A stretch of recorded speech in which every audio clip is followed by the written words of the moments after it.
15 वर्ष पहले वजूद में आए अकबरपुर संसदीय सीट को भले ही अपनी कोई खास पहचान न हो, पर उसके कारण कानपुर को जरूर औद्योगिक नगरी की पहचान मिली। महर्षि वाल्मीकि की तपोभूमि बिठूर भी अकबरपुर में है। वैसे तो अकबरपुर सीट पर कभी बीएसपी का गढ़ था, लेकिन अब यहाँ बीजेपी की पकड़ है और इस बार यहाँ कांटेदार मुकाबले की आस है।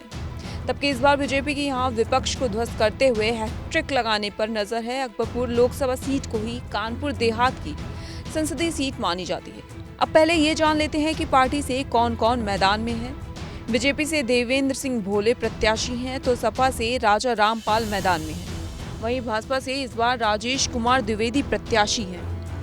अकबरपुर लोकसभा सीट के 2019 के चुनावी नतीजों की बात करें तो बीजेपी के देवेंद्र सिंह भोले ने बीएसपी की निशा सचान को 1,61,879 वोटों से हराया था। बीजेपी के देवेंद्र सिंह भोले को 5,77,603 वोट मिले थे। बीएसपी की निशा सचान को 3,04,553 वोट मिले थे। वहीं तीसरे नंबर पर रही कांग्रेस के राजा रामपाल को 1,07,592 वोट मिले थे।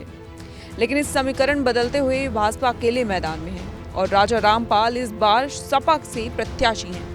सीधी टक्कर इस बार सपा और बीजेपी के बीच होने की उम्मीद है। अकबरपुर सीट पर 2019 के चुनाव में कुल वोटर्स की संख्या 17,14,490 थी, जिसमें पुरुष वोटर्स की संख्या 9,38,163 थी, तो महिला वोटर्स की संख्या 7,76,225 थी। इसमें से कुल 60% से अधिक 10,25,314 वोट पड़े थे। इस सीट के राजनीतिक इतिहास की बात करें तो 1996 में यहाँ बसपा ने जीत हासिल कर एंट्री की थी।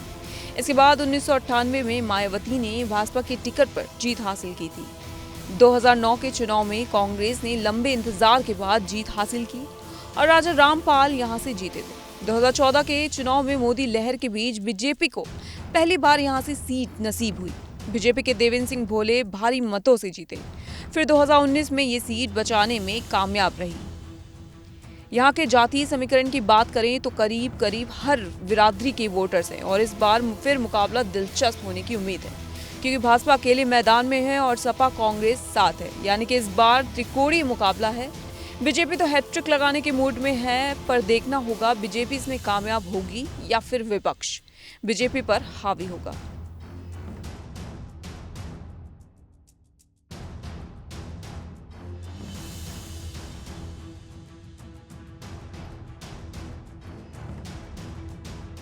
भारत की बात रोहित सिंह सावल के साथ सिर्फ एबीपी न्यूज पर।